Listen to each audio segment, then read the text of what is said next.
আমরা তো সঠিক জিনিসটাই বুঝি না।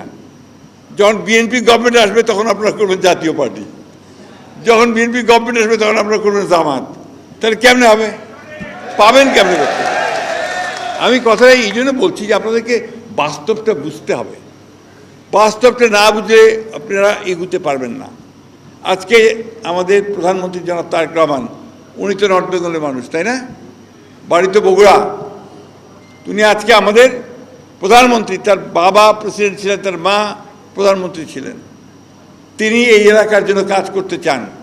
এই যে দেখেন আমাদের নেতাদেরকে দায়িত্ব দিয়েছেন, এখন এই নেতাদের দায়িত্ব হবে তাদেরকে হেক্টিক কাজ করে রংপুরের জন্য, রংপুর বিভাগের জন্য উন্নয়ন বিষয়গুলোকে সামনে নিয়ে আসা, তাই না?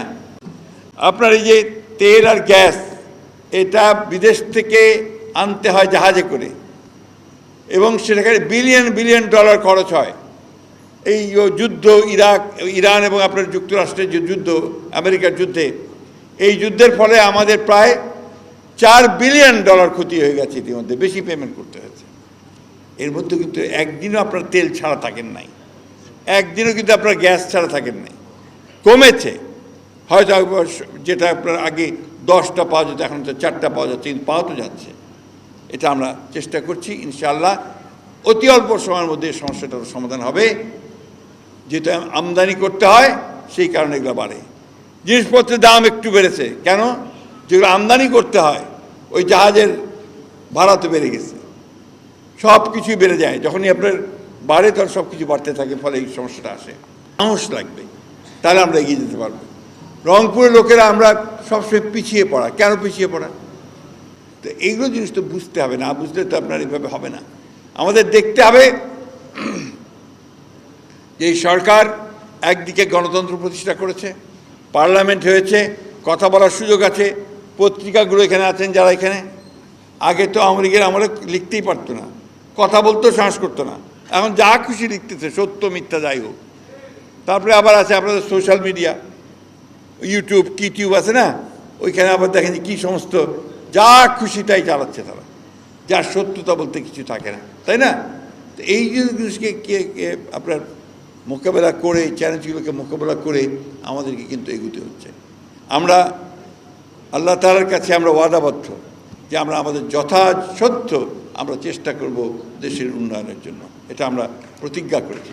জনগণের কাছে আমরা অঙ্গীকারবদ্ধ যে আমরা জনগণের কাছে দেওয়া প্রতিশ্রুতিগুলো আমরা পালন করবার চেষ্টা করব। প্রায় 15-16 বছরের একটা ভয়াবহ একটা একদলীয় শাসন ব্যবস্থাই বলি, ফ্যাসিজম বলি, স্বৈরাচার বলি, যাই বলি না কেন, অত্যাচার নির্যাতনের পরে একটা সুযোগ সৃষ্টি হয়েছে, একটা দম ফেলার সুযোগ হয়েছে। এখন তো আর শামুদেরকে, সাইফুলদেরকে অন্য বাড়ি থেকে শুয়ে থাকতে হয় না, অথবা আপনার পালিয়ে থাকতে হয় না, তাই না?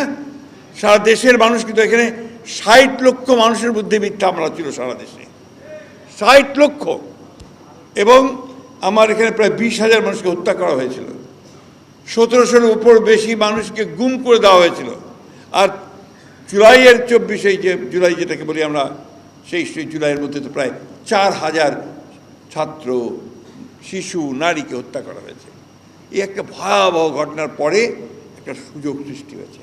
আমাদের একটা বিরোধী দল আছে, এই বিরোধী দল দুর্ভাগ্যক্রমে তারা আবার সে আগের মতোই ভূমিকা পালন করতে শুরু করেছে।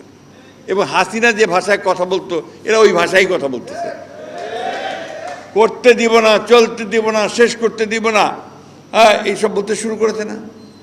টার্ম শেষ করতে দিব না, পারবে না। আরে বাবা, হয়েছে তো মাত্র 4 মাস 5 মাস। এই 4 মাস 5 মাসেই তো অনেক পরিবর্তন হয়ে গেছে, বহু পরিবর্তন। একটা ধ্বংসপ্রাপ্ত অর্থনীতিকে টেনে তোলা শুরু হয়েছে, একটা বিপর্যস্ত আপনার প্রশাসন, তাকে ঢেলে সাজানোর চেষ্টা করা হচ্ছে, চেষ্টা শুরু করেছেন। কাজটা তো এত সহজ না, এত তাড়াতাড়ি হয় না। আর ওদের চেরাগ তো নাই কারো হাতে, অথচ তাদের ভাষায় যে এই মুহূর্তে হতে হবে। আপনার তেলের, আপনার গ্যাস আর আপনার জ্বালানির সমস্যা হয়েছে।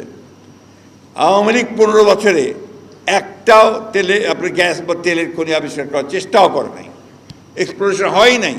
আমাদের একটা প্রতিষ্ঠান আছে বাপেক্স, যেই বাপেক্সকে দিয়ে আমরা এই গ্যাস বা তেল আহরণ করার চেষ্টা করি, খোঁজার চেষ্টা করি, কূপ খনন করে, সেটা তারা একদম পঙ্গু করে রেখে দিয়েছিল। সেটাকে আবার চালু করা হয়েছে। বিদেশের প্রতিষ্ঠানগুলোকে আমাদের এখানে গ্যাস খনন করবার জন্য টেন্ডার করা হয়েছে, সেগুলো আসতেছে।